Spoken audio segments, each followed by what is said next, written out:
Part 1. You will hear a conversation between a woman and a policeman. First, you have some time to look at questions 1 to 5.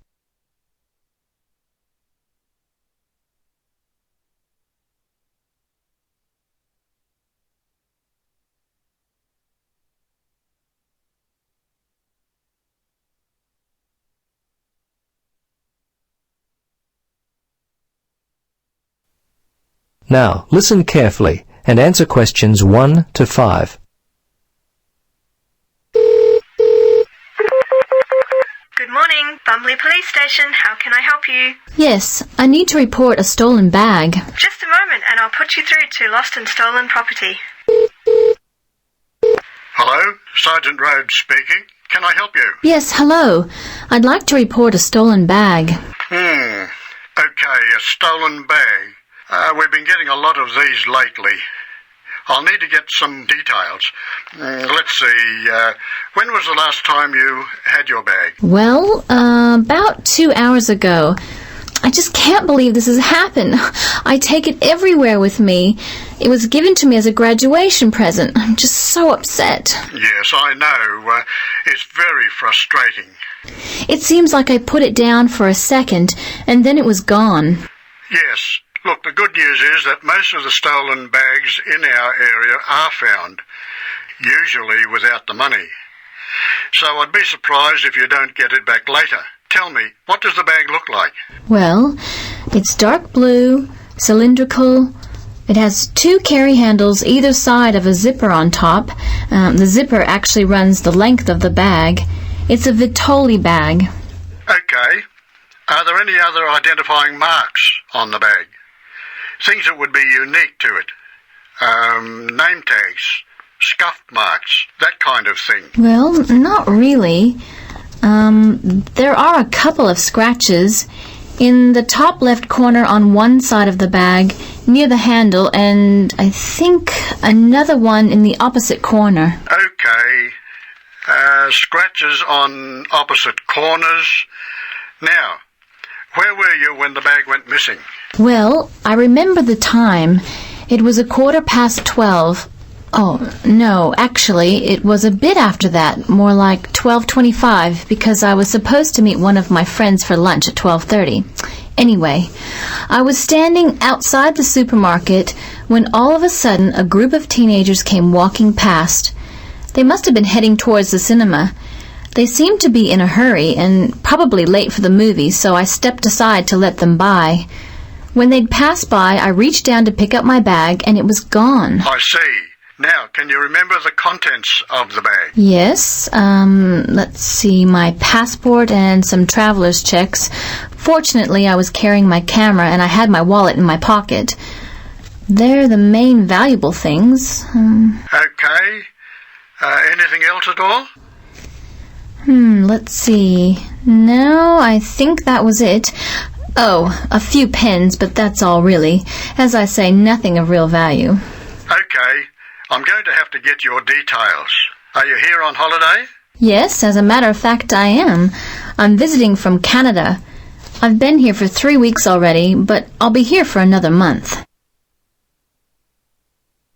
Before you listen to the rest of the conversation, you have some time to look at questions 6 to 10.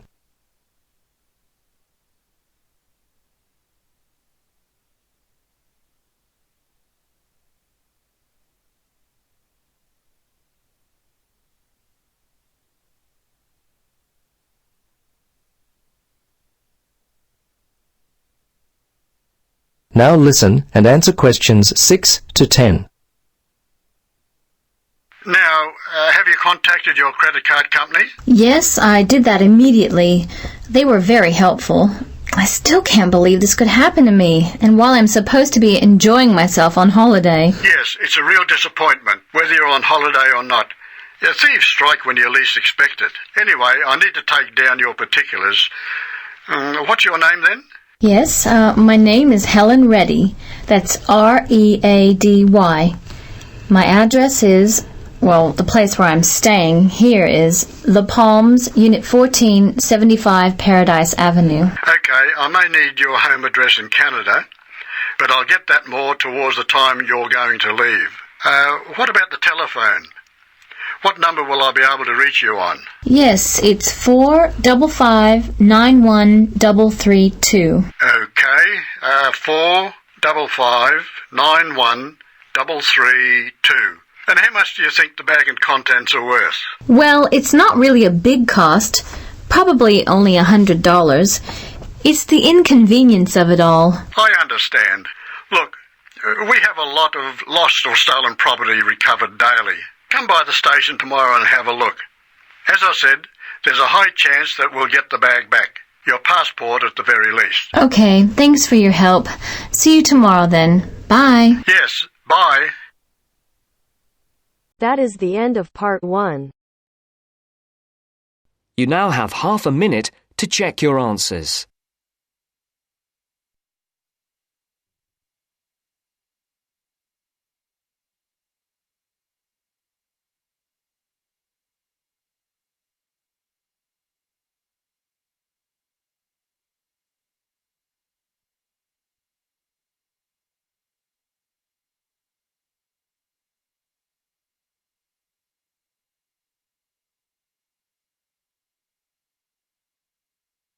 Now turns to part 2. Part 2. First, you have some time to look at questions 11 to 15.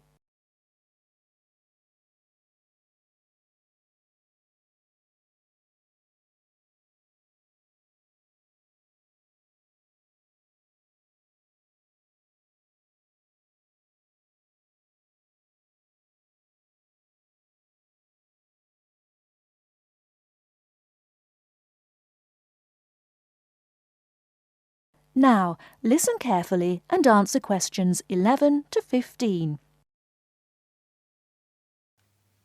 Hi, everyone. I'm a bit nervous about doing this, so, anyway, as you all know, I come from Libya, and I'm going to talk about sandstorms. Sandstorms are very common in the Sahara Desert, and so people in Libya, which is near the Sahara Desert, know all about them. Now, we say sandstorm, but it's not really a storm. There's no rain or thunder and lightning. There are sandstorms when a strong wind picks up sand and carries it. As the wind blows, the sand in the wind causes more sand to move around, and that is also picked up. A very strong wind can pick up a huge amount of sand. Look at my first image on the board here. As you can see, a severe sandstorm looks like a huge wall or wave of sand. Can you imagine that coming towards you? Now, I will tell you what you should do if you know a sandstorm is coming, or even if you get caught in a sandstorm. Extract 2. So, have you decided where you're going on holiday yet? You were talking about Spain. No, we've changed our minds. We're going to Egypt for 2 weeks. Wow, really? When are you going? The 2nd week in August. Egypt in August? You're brave. It'll be absolutely boiling then, won't it? Yeah, that's what I want. We'll go and see the sights early in the morning when it's still quite cool, and then lie around by the swimming pool in the midday heat. I went to Morocco in the summer a few years ago.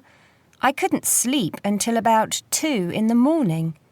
I always said that if I went anywhere like that again, I'd go in the spring or autumn. Well, I can't wait. You just see my tan when I get back. Before you hear the rest of the talk, you have some time to look at questions 16 to 20.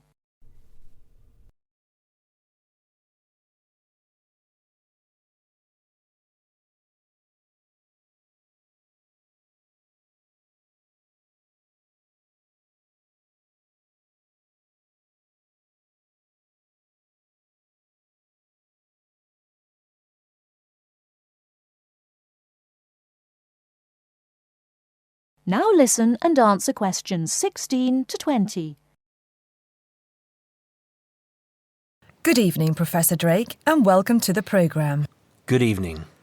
Now, as we have heard, it appears that there are a greater number of hurricanes now, particularly in the Atlantic, and that hurricanes are becoming more violent and causing more damage. First of all, could you explain what causes a hurricane?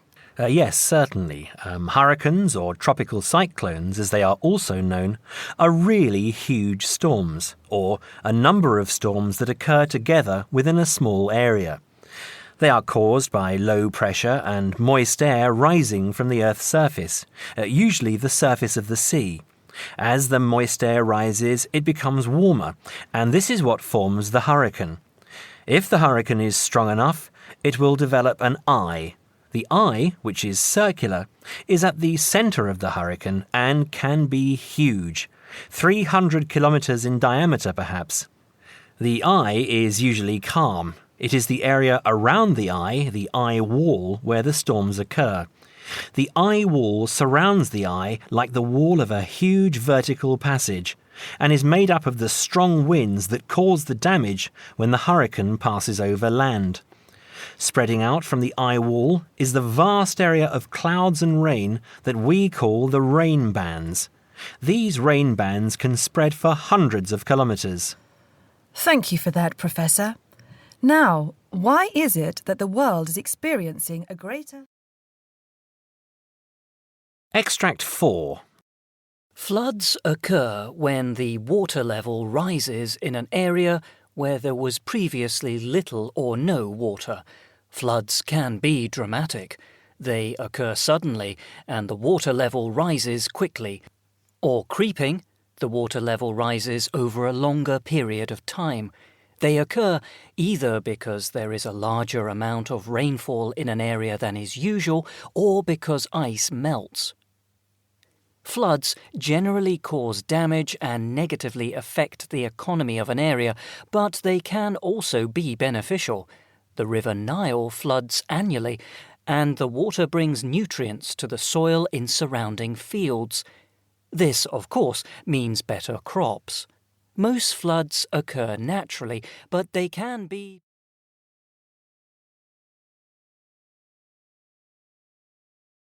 That is the end of part 2. You now have half a minute to check your answers.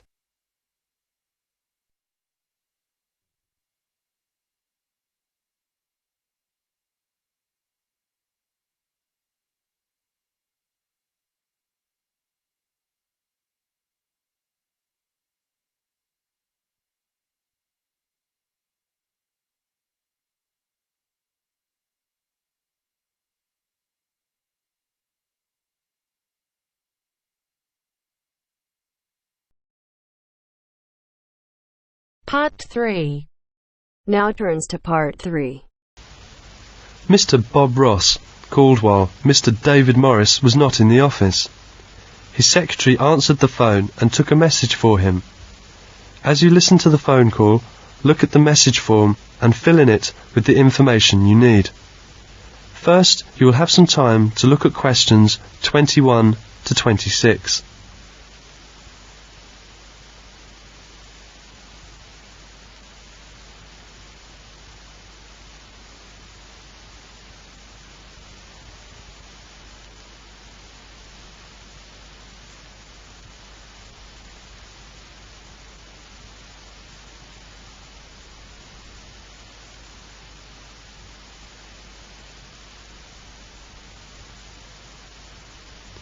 Now listen carefully and answer questions 21 to 26. Mr. Morris's office. Good afternoon. Good afternoon. May I speak to Mr. Morris? I'm afraid he's not in at the moment. Who's calling? This is Bob Ross of the Sales Association speaking. I'm sorry, I didn't catch your name. Bob Ross, R-O-S-S. Do you have any idea what time he'll be back? No, I don't, Mr. Ross. Would you like to leave a message? Yes. Will you tell Mr. Morris that I talked with Bill Smith in London this morning? Bill Smith? That's right. Bill told me that they are planning to have a sales meeting in Birmingham on the 12th, 13th and 14th of May.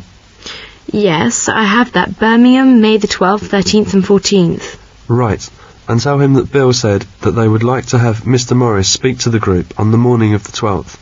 They want Mr. Morris to speak to the group? Yes, at 9 o'clock on the morning of the 12th. There will be about 80 people in the group. I see. Mr. Morris will be speaking to a group of about 80 people. Yes, about 80 salesmen from all over the country, and they'd like him to describe the new marketing plans. Where is the meeting to be held? At the Grant Hotel. Anything else? No, that's the message. May I have your phone number, just in case? Yes, that's 805-7492. Thank you very much. You're welcome, Mr. Ross. I'll give Mr. Morris the message as soon as he comes back. 5 minutes later, Mr. Morris comes back. I'm back.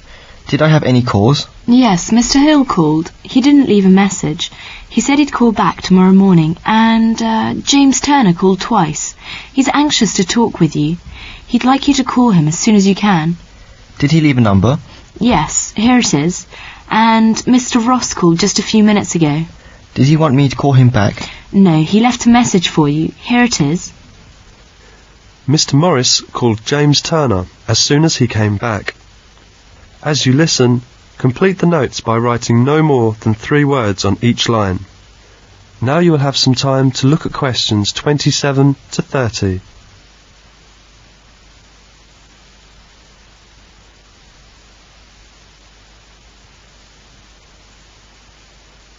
Now listen carefully and answer questions 27 to 30.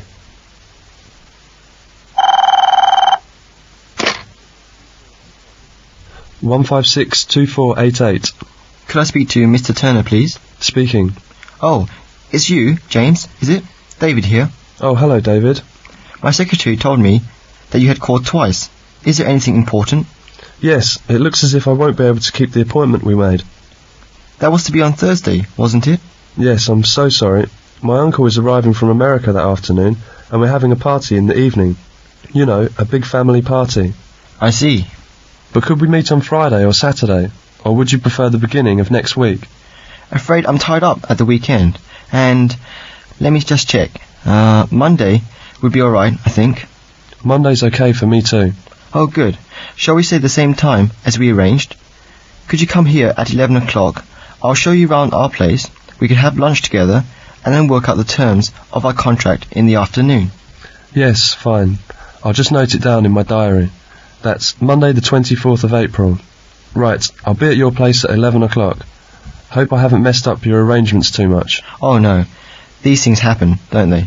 See you next Monday and have a nice weekend. Thanks, you too, David. Bye. That is the end of part 3. You now have half a minute to check your answers.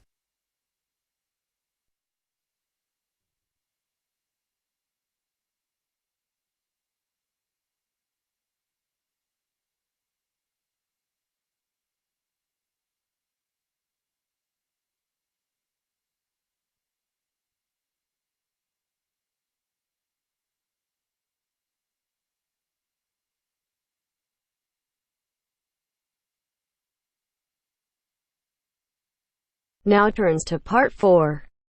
Part 4. You will hear an introductory lecture about vegetarianism being given by a nutritionist. First, look at questions 31 to 40.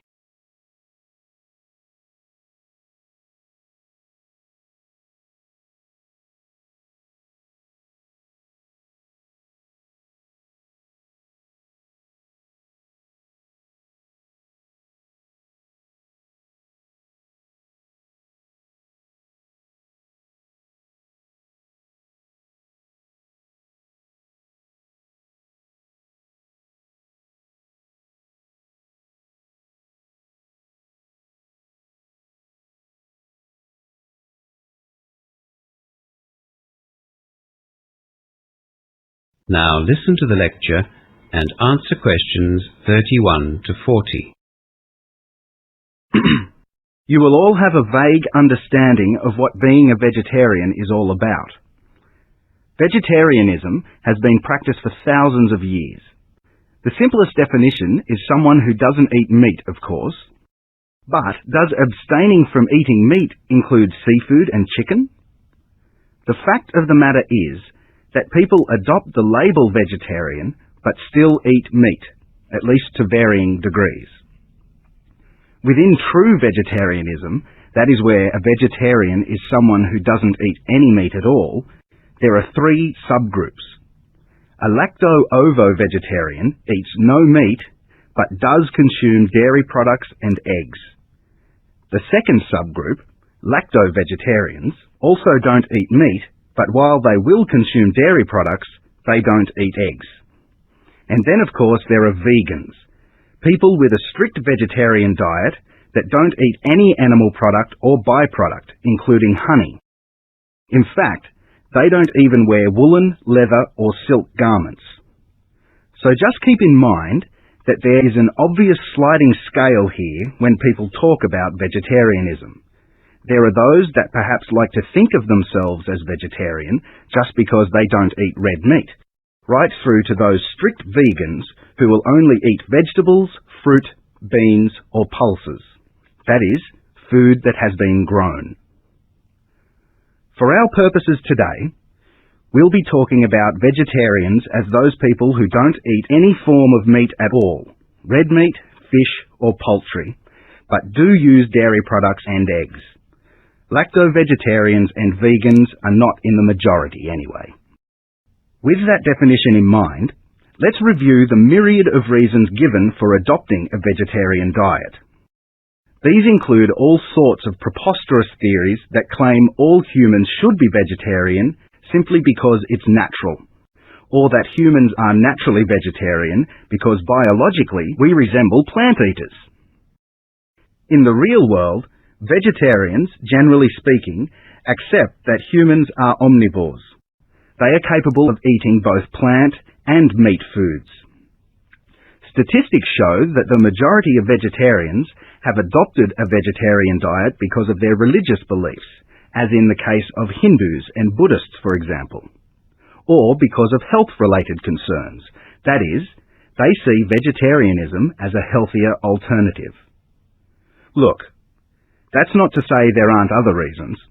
Some people just don't like the taste of meat, and others simply can't afford to buy it. A significant number of vegetarians are animal liberationists who are against the killing of animals for human consumption. These vegetarians have taken the step of refusing to eat meat, and in doing so, show that they don't condone those killings.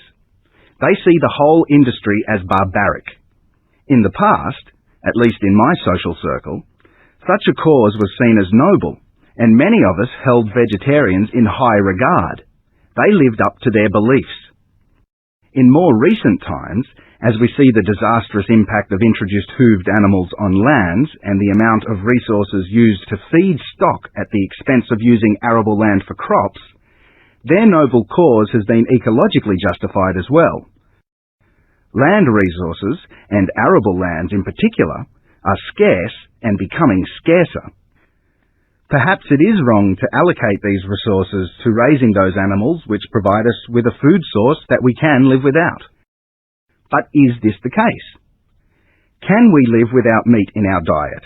And is living a vegetarian lifestyle indeed more healthy as advocates would have us believe? Vegetarians claim that a well-balanced vegetarian diet will supply all the essential nutrients we need to be healthy. In Western societies, as late as 20 or 30 years ago, there were many myths about vegetarianism.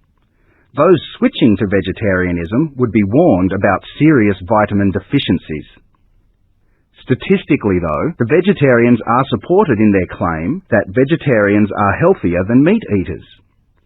The incidence of heart disease and cancer, for example, are significantly lower in non-meat eaters. In fact, it's claimed that the risks from certain cancers are reduced by up to 40% in a vegetarian diet. And let's face it, in modern Western society, with our concerns regarding obesity, you don't see too many overweight vegetarians, do you? Vegetarians consume less fat and protein than we do, and the fat that they do consume is in the main unsaturated, which is what has been recently labelled good fat. On the other hand, animal fats tend to be saturated, and an increased intake of saturated fats can lead to high cholesterol. Respiratory problems too seem less common in vegetarians, but this is also the case with meat eaters who include a lot of fruit and vegetables in their diet. The UK Vegetarian Society's website quotes medical research has shown that on average, a lifelong vegetarian visits hospital 22% less than a meat eater. The fact that the number of practicing vegetarians has almost doubled in the last 15 years speaks volumes about the way our concerns for healthy living have changed. The reasons given for this increase have been, according to a recent survey, 94% due to the perceived health benefits associated with a vegetarian lifestyle. Doctors and nutritionists and responsible groups like the Vegetarian Society are rightly concerned that those adopting the vegetarian diet do so in an informed way. There are health benefits to be gained by turning vegetarian, but there are also guidelines that need to be followed. Vitamin B12, for instance, and recommended amounts of iron are not easily found in a vegetarian diet, and yet they are vital for healthy living. So, where can such vitamin and mineral replacements be found in the vegetarian diet? Well, for the average vegetarian, good sources of iron are spinach, prune juice, or dried fruit. Vegetarians are advised to eat these foods with fruit juices, which will increase the amount of iron absorbed. B12, on the other hand, is not as readily available because it is only found, to all intents and purposes, in meat, fish, and dairy products. This vitamin is one which vegetarians find difficult to replace. However, as I said, low amounts of B12 can be found in dairy products as well as soy products or seaweed. For the stricter lacto-vegetarian and vegan, B12 can be obtained from foods that have been fortified with the vitamin. Vegetable margarines, some soy products, and breakfast cereals are the most common sources. The key to a healthy vegetarian diet is the same as any other diet. Eat a wide variety of foods including grains, fruit and vegetables, beans, pulses and nuts. Vitamins and minerals must be included in the vegetarian diet, just as they have to be included in a non-vegetarian diet. You can argue all you like about vegetarians being healthier, but I'd suggest that you consider a well-balanced diet first and foremost. Whether or not you include meat is up to you. A good vegetarian diet closely matches the dietary recommendations for a healthy meat-eating diet. There's an excellent website which I suggest you look at if you want further information on vegetarianism. It's www.vegsoc.org. www.vegsoc.org.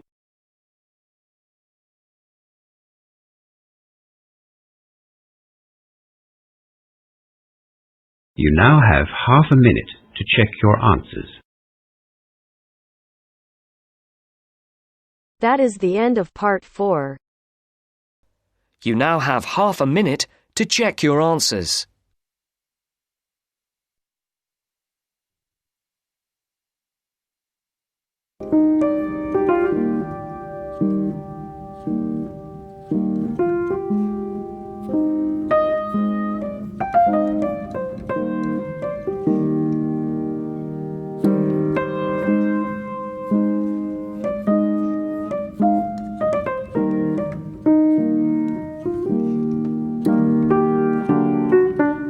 That is the end of the test.